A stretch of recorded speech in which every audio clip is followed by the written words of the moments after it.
Hello guys, welcome back. तो चलो symmetric matrix को आगे कंटिन्यू करेंगे। काफ़ी अच्छे से पढ़ रहे हैं साइमेट्रिक मैट्रिक्स हम लोग, और हम लोगों ने ये देखा कि साइमेट्रिक मैट्रिक्स जो है वो ऑलवेज डायगोनलाइजेबल होता है। दैट मीन्स साइमेट्रिक मैट्रिक्स को आप इजीली एक डायगोनल मैट्रिक्स में चेंज कर पाएंगे। ठीक है, लास्ट लेक्चर में हम लोग देखे थे कि अगर साइमेट्रिक मैट्रिक्स के पास में डिस्टिंक्ट आइगन वैल्यूज़ है तो कंसिक्वेंटली हमको वहाँ पे जो है ऑर्थोगोनल आइगन वेक्टर मिलता है, जिसको ऑर्थो नॉर्मल में चेंज करके बहुत ही जल्दी हम लोग डायगोनल मैट्रिक्स को फाइंड आउट कर सकते थे। ठीक है, डायगोनल मैट्रिक्स तो काफ़ी इजीली फाइंड आउट हो जाता है, सिंपली आइगन वैल्यू चाहिए होता है आपको। ठीक है, और डायगोनल मैट्रिक्स बनाने में कोई इशू नहीं है। लेकिन वो जो रिलेशनशिप है कि बाई सिमिलर ट्रांसफॉर्मेशन हम किसी मैट्रिक्स को चेंज कर सके डायगोनल मैट्रिक्स में, तो वो पूरा कॉन्सेप्ट मैंने आपको दिखाया था। ठीक है, हालांकि काम की चीज़ तो वही है कि अगर आपको डायगोनल मैट्रिक्स चाहिए तो आपको सिंपली आइगन वैल्यू से वो काम हो जाता है। तो लास्ट लेक्चर में हम लोगों ने ये देखा था कि भाई अगर डिफरेंट आइगन वैल्यू मिलता है तो उस केस में आप जो सिमिलर ट्रांसफॉर्मेशन है उसको कैसे वेरीफाई करते हैं। अब यहाँ पे जो चीज़ें हैं वो ये है कि अगर हमको रिपीटेड आइगन वैल्यू मिलता है, ठीक है, यहाँ पे जो मैं क्वेश्चन लेकर के आया हूँ वहाँ पे आप देखोगे कि यहाँ पे रिपीटेड आइगन वैल्यू मिलेगा। तो अगर किसी साइमेट्रिक मैट्रिक्स का रिपीटेड आइगन वैल्यू मिलता है तो उस केस में जो उसका करस्पॉन्डिंग आइगन वेक्टर होगा वो ऑर्थोगोनल नहीं होगा। ठीक है, नॉट ऑर्थोगोनल। तो उसको ऑर्थोगोनल हम लोग बना सकते हैं, ठीक है, by using gram Schmidt process, वो हम लोग देखेंगे। और एक बार जब वो ऑर्थोगोनल बन जाएगा तो फिर कंसिक्वेंटली उसको काफ़ी तेज़ी से ऑर्थो नॉर्मल करके आप जो सिमिलर ट्रांसफॉर्मेशन है उसको आप अप्लाई कर सकते हैं। ठीक है, तो इसको देखेंगे हम लोग, बट इससे पहले मैं चाहता हूँ कि कुछ हम लोग एक बार थोड़ा पुरानी चीज़ों को दोहरा लें। तो आइए कुछ रिकॉल कर लेते हैं यहाँ पे। तो यहाँ पे रिकॉल करने के लिए मेरे पास में देखो ये मैंने आपके लिए लिख दिया है। ठीक है, चलो आप देख लेते हैं इसको। Important result of diagonalizability okay of the symmetric matrix. Symmetric matrix बोलते हैं ना तो यूनिटरी मैट्रिक्स भी उसमें आ जाता है। ठीक है, सॉरी हर्मिशियन मैट्रिक्स भी आ जाएगा उसमें, क्योंकि हर्मिशियन मैट्रिक्स आपको पता है कि रियल इंटरफेस पे वो साइमेट्रिक ही होता है। ओके, तो यहाँ पे देखिए क्या है डेफिनेशन कहता है इसके बारे में, डायगोनलाइजेबिलिटी के बारे में, कि वी से a real matrix A is orthogonally diagonalizable. ठीक है, ओके, अगर कोई मैट्रिक्स ऑर्थोगोनली डायगोनलाइजेबल है, ठीक है, इसका मतलब है if there exist an orthogonal matrix P and diagonal matrix D such that, कि आपको ये रिलेशनशिप मिलता है, इसको आप अच्छे से देखो, A is equal to okay P D P transpose P D P inverse. तो ये जो पी डी पी इन्वर्स है जो हम लोग पिछले लेक्चर में भी देखे थे, तो चूंकि ये ऑर्थोगोनल वाला प्रॉपर्टी यहाँ पे अप्लाई हो रहा है, दैट मीन्स पी इन्वर्स को हम पी का ट्रांसपोज लिख सकते हैं। ठीक है, तो इस तरह से हम एक रियल मैट्रिक्स को, अच्छा यहाँ पे जो रियल मैट्रिक्स है ना वो साइमेट्रिक मैट्रिक्स है। ठीक है, तो ए रियल साइमेट्रिक मैट्रिक्स भी आप यहाँ पे बोल सकते हो। सो वी से a real symmetric matrix is orthogonally diagonalisable, जब ये आपको यहाँ पे रिलेशनशिप आपको मिलता है। ठीक है, इसी तरीके से वी से ए कॉम्प्लेक्स मैट्रिक्स, अगर हम किसी कॉम्प्लेक्स मैट्रिक्स की बात करते हैं, ठीक है, ए की, तो वो क्या होगा, तो वो यूनिटरली जो है डायगोनलाइजेबल होगा। ठीक है, रियल मैट्रिक्स आपका ऑर्थोगोनली होता है, ये आपको ध्यान देना है, और जो आपका कॉम्प्लेक्स मैट्रिक्स होता है वो यूनिटरली होता है diagonalizable if there exist an Hermitian matrix, right. तो यहाँ पे हमको जो है एक हर्मिशियन मैट्रिक्स मिलता है, आपको ध्यान देना है। ठीक है, और वहाँ पे हम लोगों को एक ऑर्थोगोनल मैट्रिक्स मिल रहा था, तो यहाँ पे हर्मिशियन मैट्रिक्स पी मिलता है। ठीक है, डायगोनल मैट्रिक्स डी आपको मिलेगा, सच दैट कि आपका ये जो रिलेशन है, अब यहाँ पे देखो, यहाँ पे पी डी पी स्टार, ध्यान दीजिएगा ना, तो ये जो पी डी पी स्टार इसको हम लिख सकते हैं P D P inverse. Okay, again वही चीज़ है, जैसे पी ट्रांसपोज को पी इन्वर्स कर सकते हो ऑर्थोगोनल मैट्रिक्स में, लाइक दैट यूनिटरी मैट्रिक्स में आप लोग जो हमारा अगर हर्मिशियन मैट्रिक्स होता है तो उस केस में हम पी स्टार को क्या लिख सकते हैं जी, पी इन्वर्स लिख सकते हैं। ठीक है, क्लियर है, क्योंकि आपको पता है कि हर्मिशियन मैट्रिक्स की अगर हम बात करें तो जो आपका हर्मिशियन मैट्रिक्स होता है, ठीक है, हर्मिशियन मैट्रिक्स ये क्या होता है जी, तो ये होता है ए जो है आपका हर्मिशियन मैट्रिक्स होगा, कब होगा, जब A star is equal to A star A is equal to identity मिलेगा। ठीक है, और इस रिलेशन के बिहाफ में हम लोग कह सकते हैं कि जो मेरा ए इन्वर्स है वो क्या है, अगर हर्मिशियन मैट्रिक्स है तो उसका इन्वर्स क्या होता है, सिंपली ए स्टार होता है। ओके, तो यहाँ पे इन्वर्स को रिप्लेस करके ए स्टार लिख सकते हैं, पी इन्वर्स को रिप्लेस करके पी स्टार लिख सकते हैं। ठीक है, लाइक दैट अगर आपका ऑर्थोगोनल मैट्रिक्स है, ठीक है, साइमेट्रिक मैट्रिक्स है, ऑर्थोगोनल मैट्रिक्स अगर है तो उस केस में क्या होता है कि यहाँ पे मैं लिख देता हूँ, ऑर्थोगोनल अगर होगा तो क्या होगा, ऑर्थोगोनल अगर होगा, ठीक है, तो उस केस में P और पी का ट्रांसपोज। ओके, इसी तरीके से पी ट्रांसपोज पी ये हमारा आइडेंटिटी होता है। और यहाँ से हम लोग लिख सकते हैं कि जो पी इन्वर्स है वो क्या होगा, वो पी ट्रांसपोज के इक्वल होगा। तो ऑर्थोगोनल के केस में पी इन्वर्स को पी ट्रांसपोज से रिप्लेस कर सकते हैं, और अगर वो हर्मिशियन मैट्रिक्स है तो उसमें हम लोग ये, ठीक है। तो ये दो तरह का जो है डायगोनलाइजेबिलिटी है मैट्रिक्स में, जिसको हमको समझना है और याद रखना है रियल के लिए और कॉम्प्लेक्स के लिए। ओके, अब यहाँ पे देखो एक छोटा सा थ्योरम आ रहा है जो उसको कनेक्ट करेगा। क्या आ रहा है, a real matrix A is orthogonally diagonalisable. अब देखिए, अब वो रियल मैट्रिक्स कैसे साइमेट्रिक मैट्रिक्स बन रहा है, यहाँ पे एक थ्योरम आ गया। क्या बोलता है कि एक रियल मैट्रिक्स जो है वो क्या हो जाएगा, वो ऑर्थोगोनली डायगोनलाइजेबल होगा if and only if A is symmetric.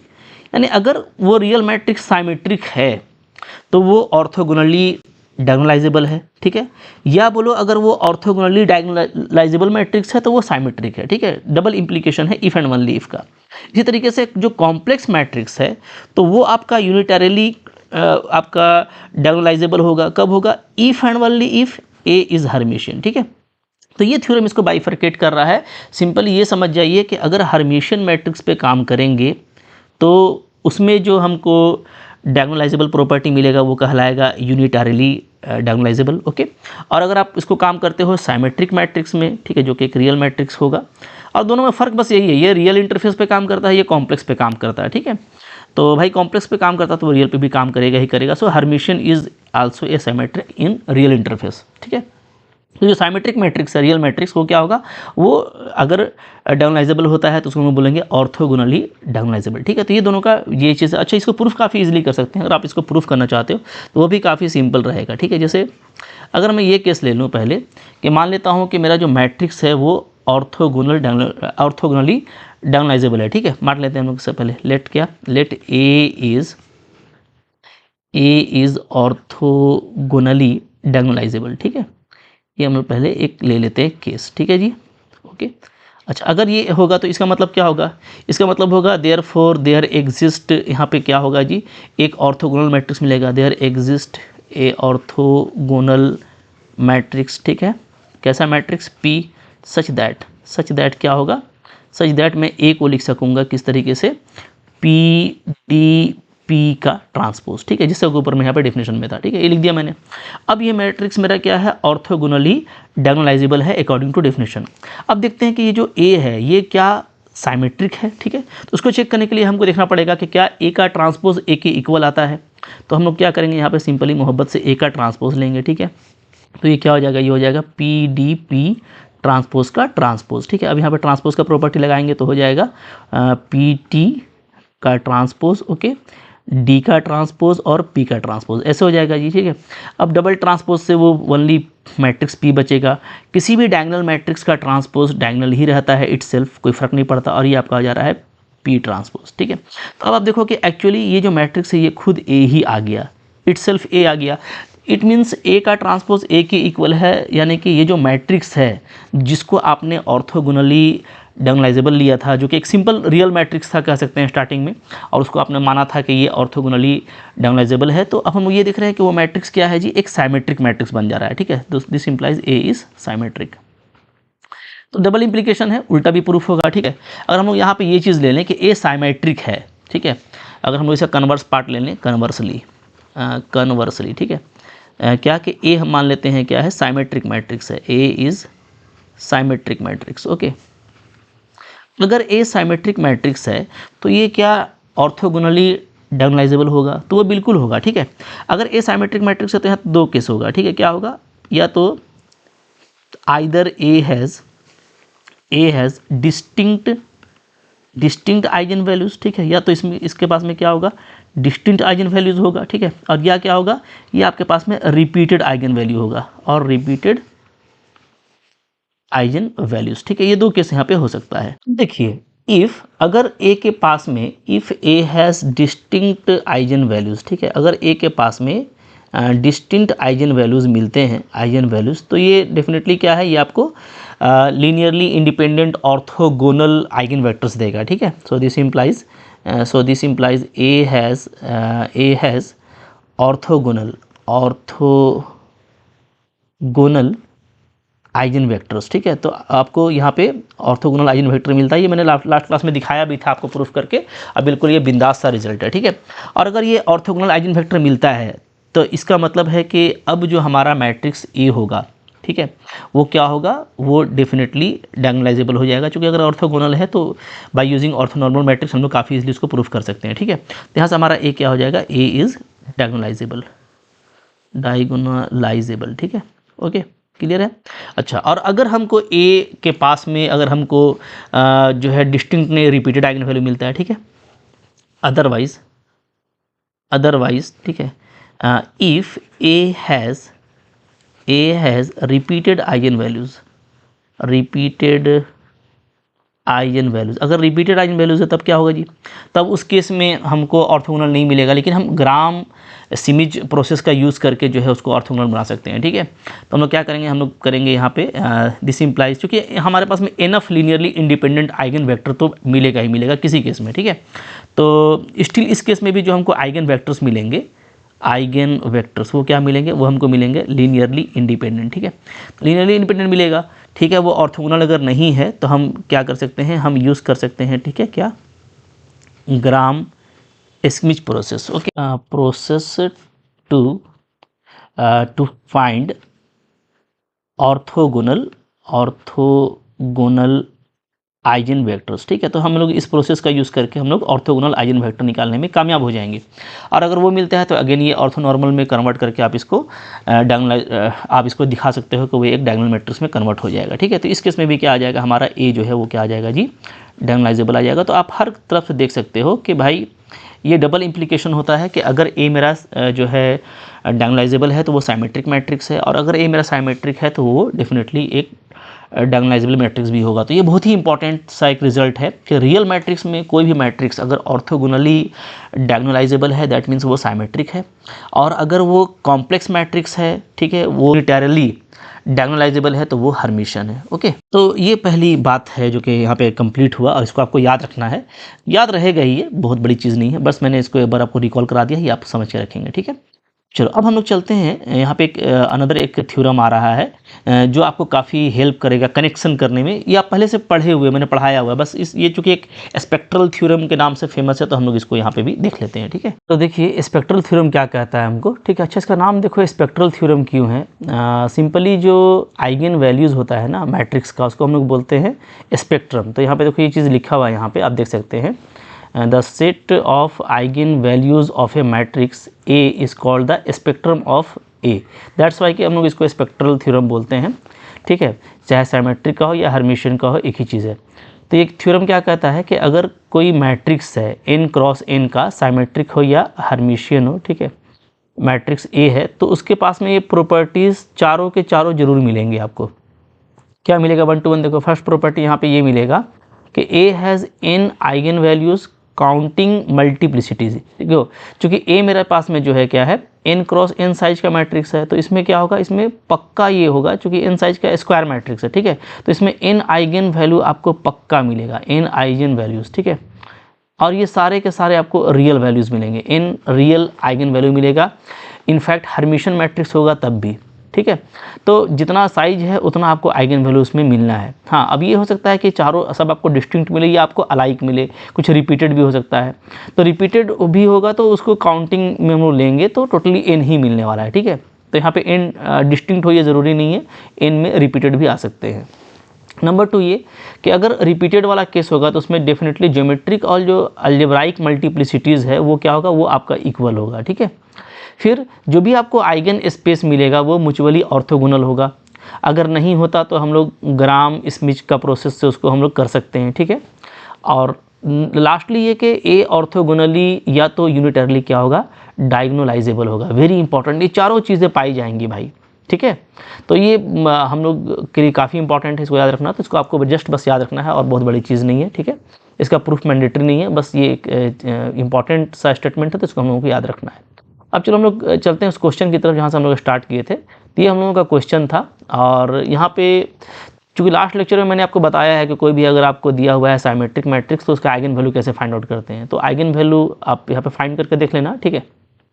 आपको यहाँ पे जो आइगन वैल्यू मिलेगा ना वो मिलेगा आपको, चूँकि आप देखो इसका 3x3 का साइज है, ठीक है, और एक ये साइमेट्रिक मैट्रिक्स आप देख सकते हैं, डायगोनल एलिमेंट है और सारा जो है साइमेट्रिक है, ए का ट्रांसपोज ए के इक्वल आ जाएगा। तो यहाँ पे जो आपको आइगन वैल्यू मिलेगा वो मिलेगा आपको 7 यानी 7 आपको 2 टाइम्स मिलने वाला है, ठीक है, और -2 मिलेगा। तो नो डाउट 3 साइज का मैट्रिक्स है, तो आपको यहाँ पे 3 आइगन वैल्यू मिल रहे हैं विद द रिपीटिंग केस। अब यहाँ पे चूँकि 7 रिपीट कर रहा है, तो इस केस में जब आप इसका आइगन वेक्टर निकालोगे इसके करस्पॉन्डिंग में, जैसे मैंने आपको बताया है पूरा सेम वही स्पेस वही आप प्रोसेस करना, तो आपको इसका जो आइगन वेक्टर मिलेगा 7 के करस्पॉन्डिंग में आपको ये 2 आइगन वेक्टर मिलेगा, एक ये यहाँ पे दिख रहा है कि आप एक ये, ठीक है। तो चूँकि आइगन वेक्टर क्या होता है, नलिटी होता है, ठीक है, कह सकते हो कि आइगन वेक्टर जो होता है वो बेसिस होता है नल स्पेस का, नल स्पेस ऑफ A-7i। अगर हम 7 का बात करेंगे, आइगन वैल्यू अगर 7 है तो A-7i जो मेरा मैट्रिक्स होगा उसका जो नल स्पेस होगा, ठीक है, उसके बेसिस को हम लोग क्या बोलते हैं, उसके बेसिस को हम लोग बोलते हैं ये मतलब कि आइगन वेक्टर, ठीक है। तो बेसिस में यहाँ पे जैसे आपको दिख रहा है 2 वेक्टर है, तो 7 के करस्पॉन्डिंग में आपको ये दोनों मिलेगा। तरीका वही जो मैंने आपको पीछे बताया था, ठीक है। और जब आप -2 के करस्पॉन्डिंग में आपको निकालोगे तो आपको यहाँ पे एक सिंगल वेक्टर ये मिलेगा, ठीक है। अब आप यहाँ पे एक चीज़ देखिए, जैसे एक वेक्टर ये है, इसको मैं नाम देता हूँ V1, ठीक है, इसका मैं नाम देता हूँ V2, और V2 को मैं यहाँ पे चूँकि ये -1/2 है तो इसको ज़्यादा बेटर रहेगा ना, इस तरीके से हम लोग लिख देते हैं, ठीक है। कैसे इसको, ठीक है, थोड़ा सा सिंपल फॉर्म में कर देते हैं, तो -1 लिखेंगे, 2 लिखेंगे और 0, ठीक है। मतलब मैंने क्या किया, मैंने सिंपली सबको 2 से मल्टीप्लाई कर दिया, ये ज़्यादा सूटेबल रहता है, ठीक है। यहाँ पे ये कर दिया, और यहाँ पे भी मल्टीप्लाई करेंगे तो ये आपका V3 इसका नाम देते हैं, तो V3 आपका बन जाएगा, 2 से मल्टीप्लाई कर दो तो -2 -1 और 2 ये बन जाएगा, ठीक है। अब आप यहाँ पे देखिएगा कि अगर मैं V1 का डॉट V3 से निकालता हूँ, V1 और V3 का अगर मैं डॉट निकालता हूँ, तो आप देख लो ये 1 है, ठीक है, वहाँ पे -2 है, तो 1 - 2 फिर आपका हो जा रहा है 0 और +2, तो ये आपका 0 आ रहा है, ठीक है। यानी ये दोनों क्या है आपस में म्यूचुअली परपेंडिकुलर है, V1 और V3, ठीक है। इसी तरीके से आप V2 डॉट V3 निकालो तो ये भी आप देखोगे कि आपका आ जाता है -1 -2, तो 2 और -2 और 0, ठीक है, तो ये भी आपका 0 आ रहा है। तो यहाँ पे हम लोग ये देख रहे हैं कि V2 और V3 भी क्या है, ये आपस में परपेंडिकुलर है, ठीक है। लेकिन जब हम लोग V2 और V1 का निकालते हैं, V2 डॉट V1, ठीक है, या V1 V2 बोलो, तो यहाँ पे आपको क्या मिलेगा, 1 -1 मिलेगा, फिर आपका 0 मिलेगा, ठीक है, और आपका 0। तो यहाँ पे हमको फाइनली जो वैल्यू मिल रहा है वो -1 मिल रहा है, नॉट 0, यानी कि क्या यहाँ पे जो V1 और V2 है ना, ये आपस में क्या है, परपेंडिकुलर नहीं है, ठीक है। तो भाई यहाँ पे अब केस ये आ गया कि ये जो है ऑर्थोगोनल नहीं है, क्योंकि ऑर्थोगोनल होने के लिए ज़रूरी है कि सभी आपस में म्यूचुअली परपेंडिकुलर हो, ठीक है। तो यहाँ पे सिंपली ये आ रहा है कि V1 V2 और V3 क्या है, ये आपका ऑर्थोगोनल नहीं है, आर नॉट ऑर्थोगोनल, ठीक है। तो अगर ये ऑर्थोगोनल नहीं है तब हम लोग यहाँ पे क्या करेंगे, हम लोग यहाँ पे ग्राम स्मिच का प्रोसेस लगाएंगे, ठीक है, और हम लोग ऑर्थोगोनल बनाएंगे। अब ग्राम स्मिच का प्रोसेस क्या है, थोड़ा सा मैं यहाँ पे आपको दिखा देता हूँ कि ग्राम स्मिच का प्रोसेस क्या कहता है, ठीक है। तो यहाँ पे देखो ग्राम स्मिच प्रोसेस क्या बोलता है। मान लो मेरे पास में कोई वेक्टर है, ठीक है, वेक्टर स्पेस है, और उसके पास में V1 V2 Vn ये जो वेक्टर्स हैं ये बेसिस है इस वेक्टर स्पेस के लिए, ठीक है। तो अगर ये बेसिस है तो डेफिनेटली लीनियरली इंडिपेंडेंट होगा और स्पैन भी करेगा, तो लीनियरली इंडिपेंडेंट होना जरूरी है, याद रखिएगा। हाँ, तो हाँ, बट यहाँ पे ये अगर केस है कि ये क्या है, ये ऑर्थोगोनल नहीं है आपस में, मतलब जैसे अभी ब्रेक कर रहा था तो कोई 2 वेक्टर हो सकता है आपस में परपेंडिकुलर नहीं हो, तो अगर ये ऑर्थोगोनल नहीं है तो ऐसे केस में हम लोग इंट्रोड्यूस करते हैं इंट्रोड्यूसिंग द ग्राम स्मिच प्रोसेस, ठीक है। ग्राम स्मिच प्रोसेस क्या करता है, वो आसानी के साथ में क्या करेगा कि जो आपके पास में बेसिस के वेक्टर्स अवेलेबल हैं, ठीक है, जो लीनियरली इंडिपेंडेंट तो हैं बट ऑर्थोगोनल नहीं है, तो उसको ऑर्थोगोनल में कन्वर्ट कर सकता है। उसके लिए एक प्रोसेस है, ठीक है। देखो तो उस प्रोसेस से हम लोग क्या कर सकते हैं कि V1 V2 Vn को वेक्टर्स U1 U2 Un में कन्वर्ट कर पाएंगे, ठीक है। और फिर ये जो U1 U2 Un होगा ये क्या होगा, ये ऑर्थोगोनल बेसिस होगा, दैट मीन्स ये आपस में ऑर्थोगोनल होंगे। तो ये काम हम लोग कर सकते हैं आसानी के साथ में। उसका प्रोसेस क्या कहता है, प्रोसेस ये कहता है कि अगर आपको मान लो ये ओरिजिनल बेसिस है V1 V2 Vn, इसको आपको बदलना है ऑर्थोगोनल बेसिस में U1 U2 Un में, तो सिंपली कुछ नहीं करना, हमको जस्ट स्टार्ट करना है किससे, फर्स्ट वाले से, ठीक है। तो U1 = V1 स्टार्ट यहाँ से करेंगे, मतलब U1 को सिंपली V1 ही ले लेंगे, ठीक है, पहला वेक्टर एज इट इज़ लेंगे। दूसरा वेक्टर के लिए हम लोग जब U2 निकालेंगे तो U2 क्या करेंगे, V2 माइनस, ध्यान दीजिएगा, ठीक है, इनर प्रोडक्ट स्पेस लेना है यहाँ पे थोड़ा सा मैं आपको समझा देता हूँ अच्छे से बात को, ठीक है। यहाँ पे हमको जो है इनर प्रोडक्ट स्पेस लेना है, यहाँ पे हमको लेना है इनर प्रोडक्ट V2 और U1 का, ध्यान दीजिएगा, क्योंकि आप V2 पे काम कर रहे हो, ठीक है, तो आप V2 का जो है U1 के साथ, ठीक है। अब U1 क्या है, तो U1 एक्चुअली मेरा V1 ही है, समझिएगा बात को ना। तो V2 का U1 के साथ हम लोग लेंगे इनर प्रोडक्ट। ओके, ये सिंपली क्या था, सिंपली ये डॉट प्रोडक्ट होता है, जो आप जिससे हम डॉट प्रोडक्ट करते हैं वैसे नहीं करेंगे, ठीक है। सिंपली यहाँ पे क्या ले लेंगे हम लोग जी, डॉट प्रोडक्ट ले लेंगे, और नीचे में क्या करेंगे, नीचे में ले लेंगे U1 का मैग्नीट्यूड का स्क्वायर, ठीक है। तो कोई भी U1 वेक्टर है तो सिंपल इसका जो लेंथ है तो लेंथ का स्क्वायर कर देंगे यहाँ पे, ठीक है, टाइम्स U1। तो U1 आपका V1 ही है, समझिएगा। हाँ, तो इस तरीके से हमको क्या मिल जाएगा, नया वेक्टर हमको U2 मिल जाएगा, ठीक है। सेम काम के लिए हमको U3 करना है। U3 में क्या करना है जी, तो U3 में देखो V3 से स्टार्ट करेंगे, ठीक है। तो V3 माइनस करेंगे, सेम ऊपर की चीज़ को हम रिपीट करेंगे, देख सकते हो यहाँ पे, ठीक है। बस यहाँ पे ये ध्यान देना है कि V2 से हम लोग काम कर रहे थे, हम लोग अब यहाँ पे V3 से काम करेंगे। सो यहाँ पे हम लोग लेंगे dot product of V3 and U1, और नीचे में वही लेंथ ऑफ U1 का स्क्वायर होगा और दिस मल्टीपल ऑफ U1, ठीक है। अब इसको एक कदम और आगे बढ़ाना है, V3 U2। तो हमको ये ध्यान देना है कि अगर हम U2 का काम कर रहे हैं तो हम एक सफिक्स तक जाएंगे, 2 से लेके 1 तक। देखो यहाँ पे V2 है और यहाँ पे U1 तक आ गए, ठीक है। अगर हम U3 निकाल रहे हैं तो हम सफिक्स 1 तक जाएंगे, तो 3 से स्टार्ट किया V3, ठीक है। फिर यहाँ पे आ गए हम लोग, तो यहाँ पे आप देखोगे U1, ठीक है, पहले U1 वही रिपीट होगा, फिर U2। तो हमको जो है पूरा एक सफिक्स कम तक जाना है, 3 के लिए 2 तक जाएंगे, 2 के लिए 1 तक आएंगे, लाइक दैट, ठीक है। इसको हम लोग अगर देखें समेशन के फॉर्म में, तो इस तरीके से हम लोग किसी भी आर्बिट्रेरी यूके को अगर हमको निकालना है by the help of VK, तो हमारा ये फॉर्मूला रहने वाला है, ठीक है। क्लियर है, तो काफ़ी आसानी से निकल जाएगा। मैं आपको करके दिखाऊंगा। अच्छा, यहाँ पे एक चीज़ खास है, वो ये कि अब जो नया वेक्टर आ रहा है वो क्या होगा, वो पक्का आपस में ऑर्थोगोनल होगा, ये आप वेरीफाई करके देख सकते हैं, ठीक है।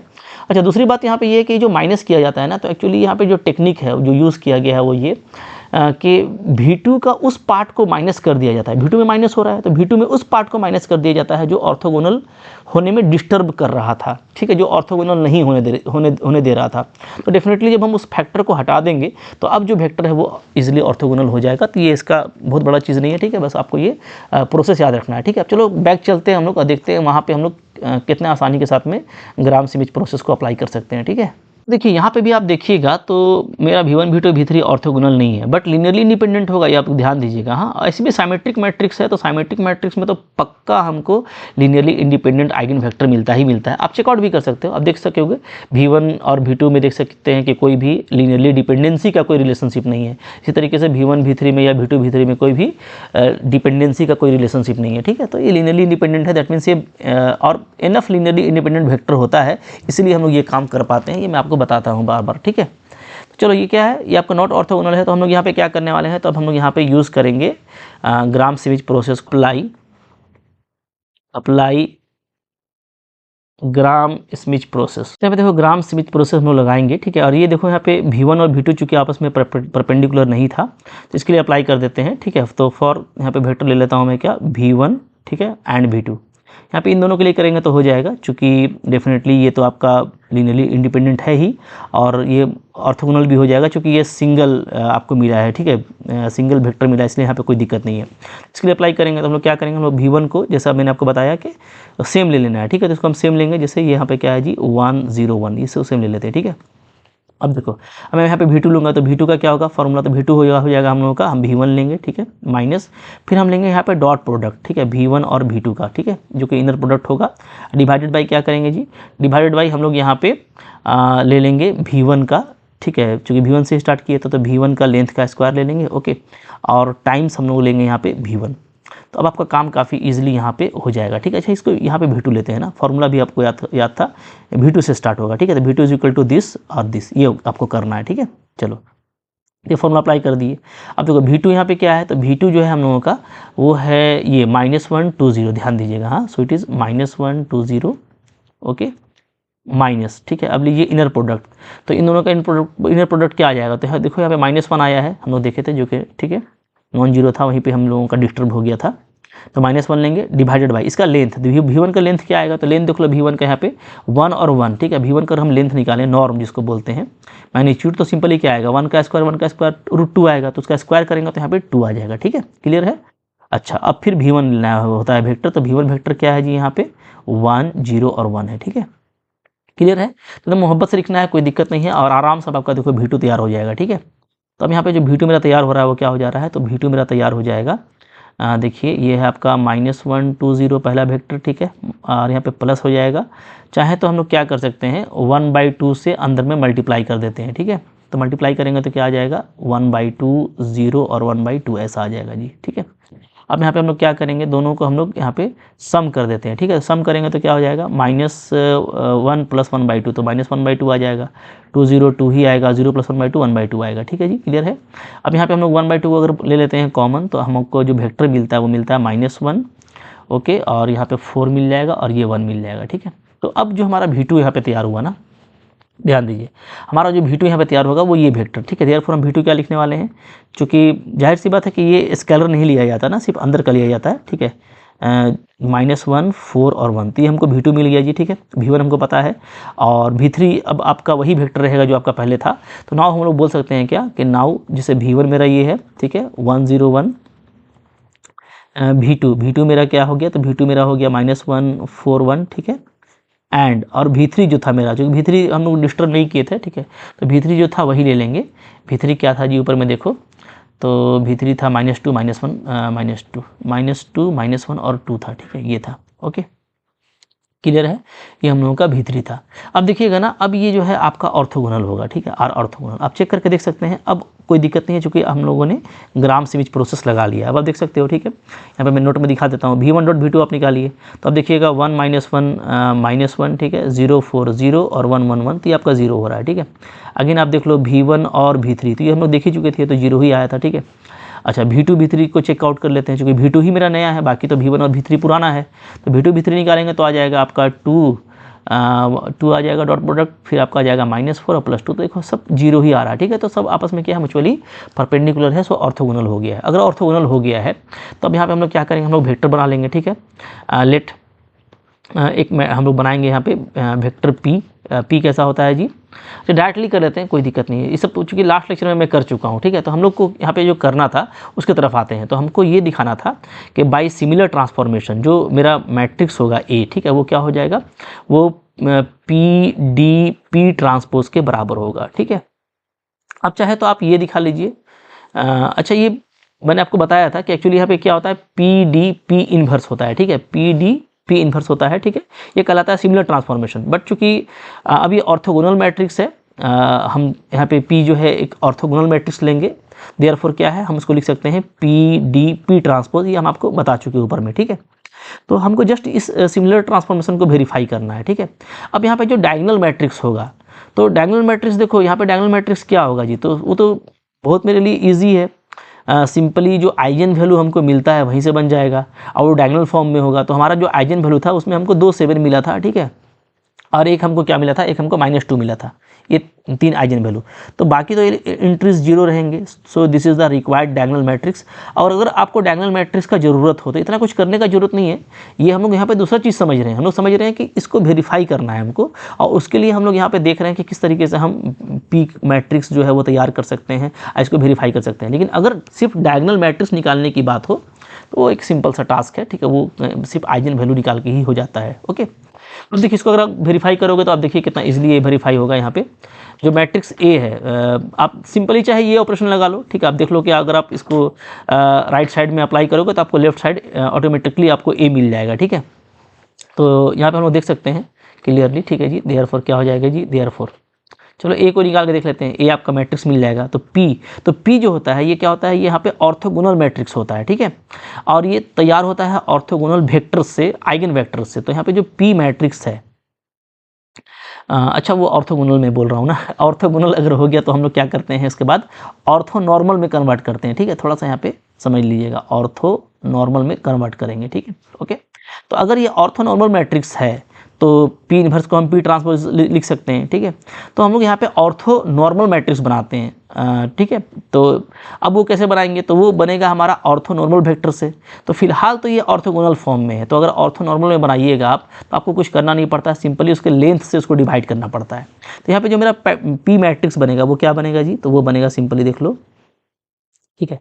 इस वेक्टर को लीजिए, इसको इसके लेंथ से डिवाइड कर दीजिए। लेंथ कितना है, तो इसका लेंथ 2 है, जैसा कि हम आपको दिखाए, ठीक है। √2 आ जाएगा इसका लेंथ। आप ऐसे V1 निकालेंगे इसका लेंथ, ठीक है, तो क्या आ जाएगा 1 का स्क्वायर और 1 का स्क्वायर, तो आपका √2 आ जाएगा। V2 का आप निकालिएगा तो V2 का लेंथ क्या आ जाएगा जी, तो V2 का लेंथ यहाँ पे आ जाएगा 1 और 1 2 और 2 और 4 का हो जाएगा 16, तो रूट 18 आ जाएगा। ठीक है, इसी तरीके से आप यहाँ पे V3 का निकालिएगा, तो V3 का आ जाएगा 4 और 4 और आपका रूट 9, आप इसको 3 लिख सकते हो। ठीक है, ये तो सिंपली हमको लेंथ से डिवाइड करना है। तो पहला हमको मिलेगा vector 1/√2 0 1/√2, this is the orthonormal vector V1। ठीक है, फिर V2 लिखो, तो V2 को भी इसके लेंथ से डिवाइड करेंगे रूट 18 से, तो हो जाएगा आपका -1/√18, ओके 4/√18 और आपका 1/√18, ये हो जाएगा।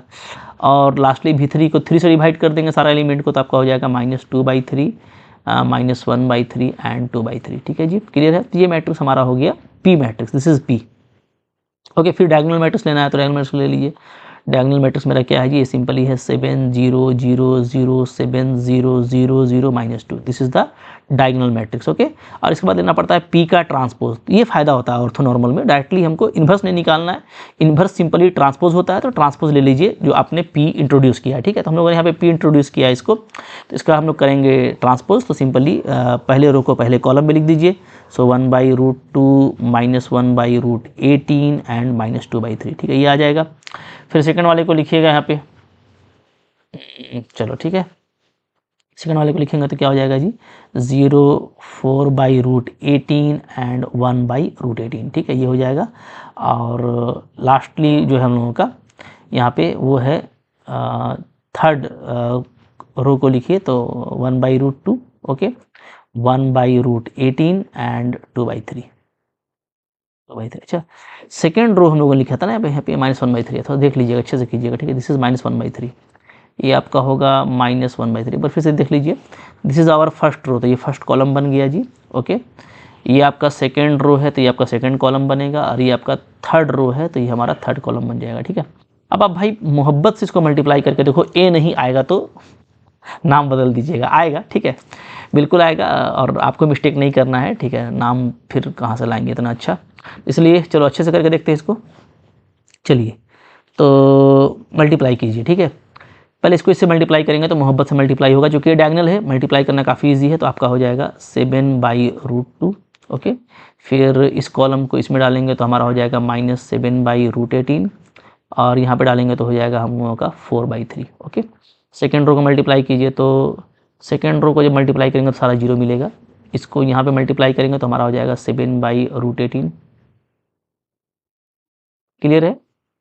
ठीक है, और फिर हम लोग इसको इसमें मल्टीप्लाई करेंगे तो हम लोगों का हो जाएगा ओनली 2/3।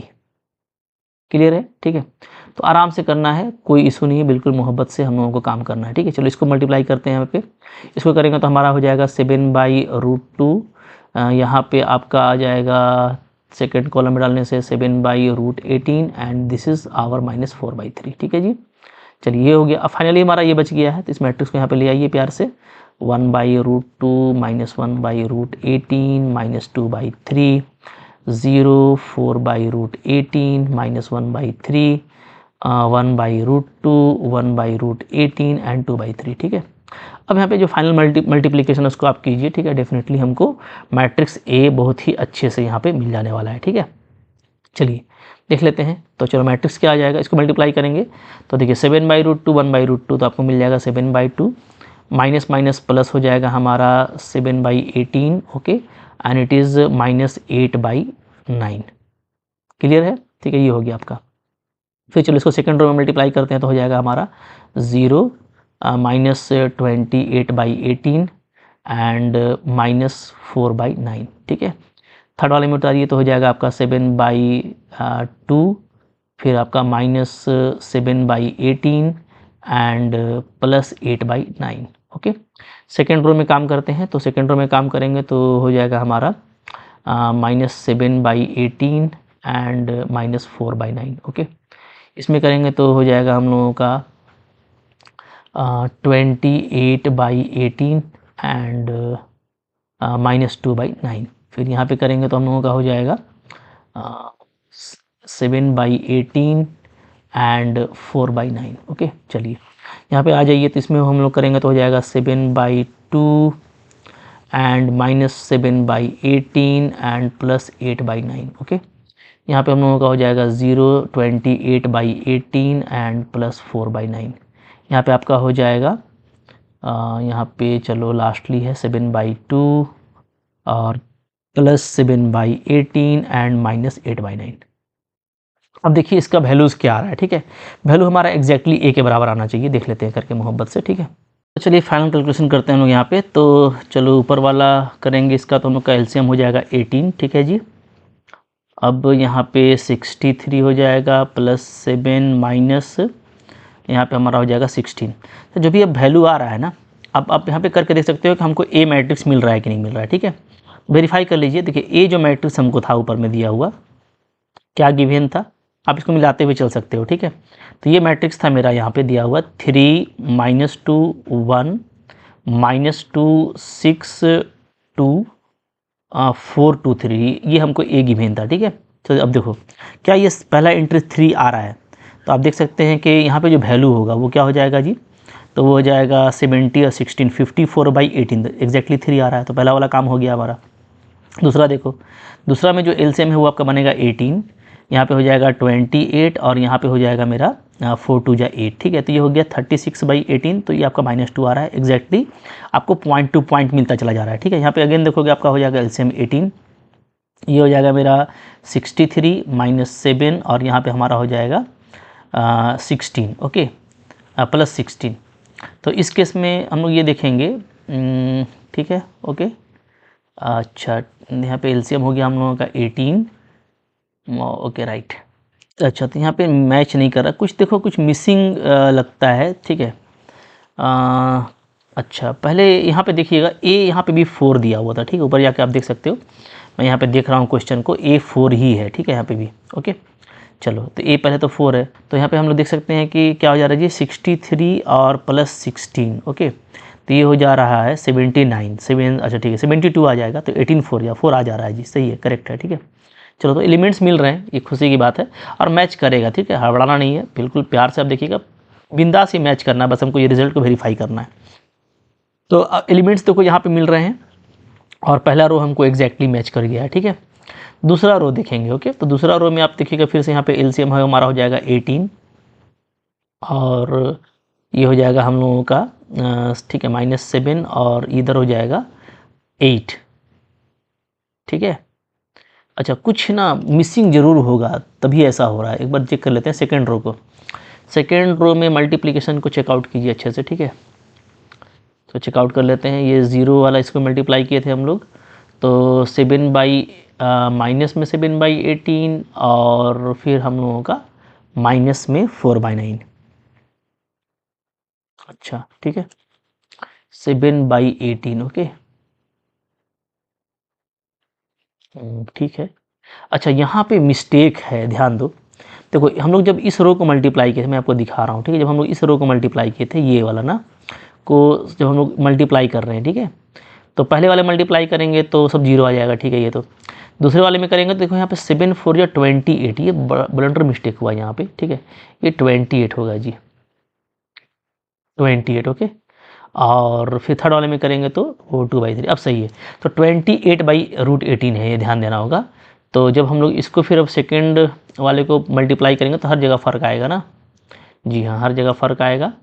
तो 28 ये अब आपका हो जाएगा, यहाँ पे मिटा देता हूँ मैं, ठीक है। थोड़ा सा देख लेते हैं, पहला टर्म ही आपका ये हटेगा, यहाँ पे भी हटेगा जी, यहाँ पे भी हटेगा, ठीक है। तो चलो देख लेते हैं क्या आ जाएगा यहाँ पे। तो 28/18 यहाँ पे आ जाएगा पहले तो, ठीक है, माइनस में, यस माइनस में 28/18, ठीक है। इस रो को हम लोग इसमें मल्टीप्लाई कर रहे हैं, तो -28/18 और -4/9। अब यहाँ पे जब आ जाओगे हम लोग, तो यहाँ पे हो जाएगा 4 × 28, ओके। तो 8 4 या 32 और 8 2 या तो 112/18 आएगा, क्लियर है। और प्लस 2/9, और यहाँ पे हम लोग देखेंगे तो हो जाएगा अगेन आपका 28/18 बाई दिस, ठीक है। तो बाकी तो सही लग रहा है, अब देख लेते हैं। तो चलिए, तो अब ऊपर में क्या आ जाएगा यहाँ पे देख लो, ऊपर में अब मेरा यहाँ पे आ जाएगा, ठीक है 28 -28 और -8, अब ये सही हो गया 36 हो गया, तो आपका -2 मिल जा रहा है, ठीक है। एग्जैक्टली आपको मैच कर गया। आगे बढ़िए, अब देखिए 112 हो जाएगा जी, और माइनस हो जाएगा मेरा यहाँ पे 4, ठीक है, /18, तो आ जा रहा है 108। तो ये बिल्कुल 6 आता है, बिल्कुल करेक्ट है, ठीक है, मैच कर रहा है। अच्छा, अब यहाँ पे देखोगे तो यहाँ पे आपका एलसीएम होगा 18, ये आपका हो जाएगा 28 और प्लस अगेन हो जाएगा यहाँ पे 36/18 यानी 2 आपको आ रहा है। तो बिल्कुल देखो मैच करता जा रहा है, सेकेंड रो मैच कर गया, ठीक है। थर्ड रो की बार ये देख लेते हैं लास्टली, तो यहाँ पे 18 है और यहाँ पे हमारा हो जाएगा 63 -7 और +16। ओके, देखो मैच करेगा, ये वैल्यू वही वैल्यू है, देख रहे हैं ना, तो ये 4 आएगा, ज़्यादा मेहनत नहीं करना है, ठीक है। चलिए अब हम लोग यहाँ पे देख लेते हैं फिर से ये, तो यहाँ पे हमारा एलसीएम हो जाएगा 18, 28 और +8, तो 36/18 यानी आपको 2 आ रहा है, बिल्कुल सही है, ठीक है। यहाँ पे एलसीएम हो जाएगा जी 18 और यहाँ पे हो जाएगा हमारा अगेन 63 +7 -16, तो ये वाला केस है ऊपर वाला, ठीक है। तो आपको 3 मिलेगा। तो आप देख सकते हैं ना एग्जैक्टली पूरा मैच कर गया है और जो हमको मिल रहा है फाइनली यहाँ से मैट्रिक्स ए मिल रहा था, बिल्कुल पक्का मिलना ही था। जस्ट हमको यहाँ पे सिमिलर ट्रांसफॉर्मेशन वेरीफाई करना था और आपको ये दिखाना था कि आपको हमेशा एक ऐसा मैट्रिक्स मिलेगा जो साइमेट्रिक मैट्रिक्स को डायगोनलाइज करेगा। यानी साइमेट्रिक मैट्रिक्स ऑलवेज क्या होता है, डायगोनलाइजेबल होता है, चाहे आपको रिपीटेड आइगन वैल्यू मिले या आपको डिफरेंट आइगन वैल्यू मिले, हर केस में, ठीक है।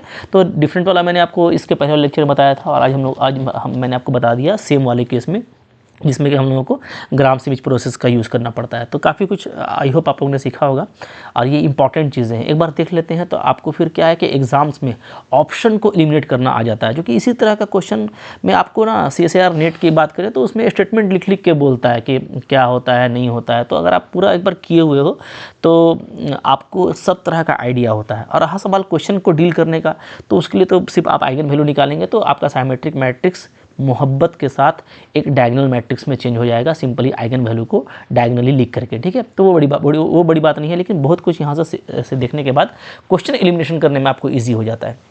तो आई होप आपके लिए फ्रूटफुल रहा होगा, अच्छा लगा होगा, लाइक ज़रूर कीजिएगा, कमेंट किया कीजिए कैसा लगा, ठीक है। जो कि इस तरह का बारीक कंटेंट में लेके आता हूँ ताकि कॉन्सेप्ट में कोई डाउट ना रहे, बिल्कुल क्लियर हो जाए, ठीक है।